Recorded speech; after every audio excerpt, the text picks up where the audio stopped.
साथियों नमस्कार, मैं फाइनेंशियल लाइफ कोच विजय। मैं उम्मीद करता हूं कि आप सभी लोग स्वस्थ होंगे, बढ़िया से होंगे, अपने घर पे होंगे, कोविड गाइडलाइन का पालन कर रहे होंगे। दोस्तों, क्या आपके पास कभी ऐसा फ़ोन आया आपके लाइफ में कि आपका बहुत क्लोज मित्र फ़ोन किया हो और बोला हो यार बहुत इमरजेंसी आ गई है, मेरे पास पैसे नहीं, मुझे थोड़े पैसे दे दे, 10 दिन बाद मैं वापस कर दूँगा। या आप अचानक से बीमार हो गए और अस्पताल जाना पड़ा और उस समय आपके पास पैसे नहीं, या आप एक प्रोफेशनल हैं और अचानक से किसी कारण से आपके प्रोफेशन में मंदी आ जाती है, आपका प्रोफेशन रुक जाता है। जैसे इस समय महामारी के दौर में काफ़ी लोगों का काम बंद हो चुका है, लेकिन हमारे खर्चे नहीं कम होते हैं। तो इस स्थिति में सरवाइव करने के लिए जिस फंड की ज़रूरत पड़ती है, आप उसको कैसे मैनेज करते हैं।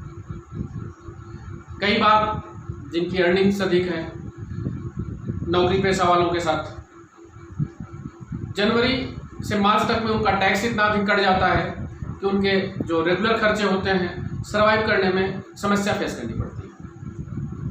कई बार ये देखा गया है कि लोगों का ट्रांसफ़र होता है, उस दौरान 2-3 महीने पैसे नहीं मिल पाते हैं, सैलरी नहीं मिल पाती है टाइम से, तो उनको आर्थिक रूप से समस्या होती है। कई बार ये देखा गया है कि कई विभाग में किसी रीजन से 2-3 महीने सैलरी नहीं आती है, उस स्थिति में उनको पैसे की समस्या का सामना करना पड़ता है। कई बार बिजनेसमैन के साथ ये देखा जाता है कि किसी कारण से हॉस्पिटलाइज हो जाते हैं, 2-3 महीने हॉस्पिटल में ही रहते हैं। वहाँ पे एक तो खर्चा बढ़ जाता है, दूसरा ये है कि उनको सरवाइव करना भी मुश्किल हो जाता है, क्योंकि उनके बिजनेस नहीं चल पाता तो अर्निंग नहीं हो पाती। दोस्तों, ये सब स्थितियाँ हम देखते हैं कि लगभग अधिकांशतः लोगों को फेस करनी पड़ती है, चाहे वो नौकरी पेशा वाला हो। कई बार हमारे क्लाइंट्स फोन करते हैं कि सर 2-3 महीने सैलरी नहीं आएगी।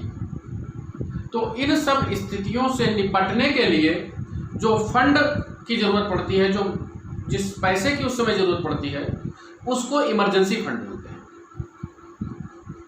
इमरजेंसी फंड हमारे पास कम से कम हमारी मंथली इनकम का 4 गुना होना चाहिए, 4 से 6 गुना होना चाहिए। जब मैं अपने क्लाइंट से बोलता हूं कि सर इमरजेंसी फंड आपके पास है कि नहीं, काफ़ी लोग ये बोलते हैं नहीं मेरे पास नहीं, क्योंकि मेरे पास खर्चे अधिक हैं। तो मैं उनसे बोलता हूं साहब, खर्चे चाहे जितने हो, लेकिन आपको इमरजेंसी फंड बनाना पड़ेगा, क्योंकक्योंकि आप एक जिम्मेदार व्यक्ति हो चुके हैं, आप अर्निंग कर रहे हैं। अगर आप किसी से पैसा उधार मांगते हैं तो ये शर्म की बात है। इसलिए आपको धीरे धीरे इमरजेंसी फंड बनाना पड़ेगा। अगर आप ऐसा नहीं करते हैं तो आपको अक्सर आर्थिक रूप से समस्या का सामना करना पड़ेगा। दोस्तों,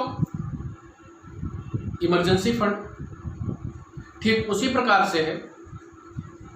से काम करता है जैसे हम अपनी कार लेके चलते हैं लंबी यात्रा पे, तो हम स्टेपनी जरूर चेक करते हैं।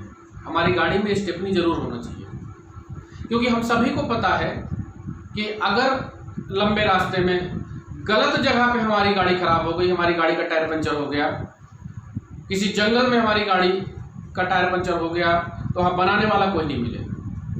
उस स्थिति में हम स्टेपनी जरूर रखते हैं अपनी गाड़ी में। ठीक उसी तरह से ये इमरजेंसी फंड जो होता है हमारी लाइफ का स्टेपनी होता है, और अगर आप इस स्टेपनी को अपनी लाइफ में लेके नहीं चलते हैं तो आप अपने साथ बहुत गलत काम कर रहे हैं। इसलिए साथियों, अगर आप स्टेपनी लेके चल रहे हैं, यानी कि आप अगर इमरजेंसी फंड बना रखे हैं, इसके लिए आपको धन्यवाद।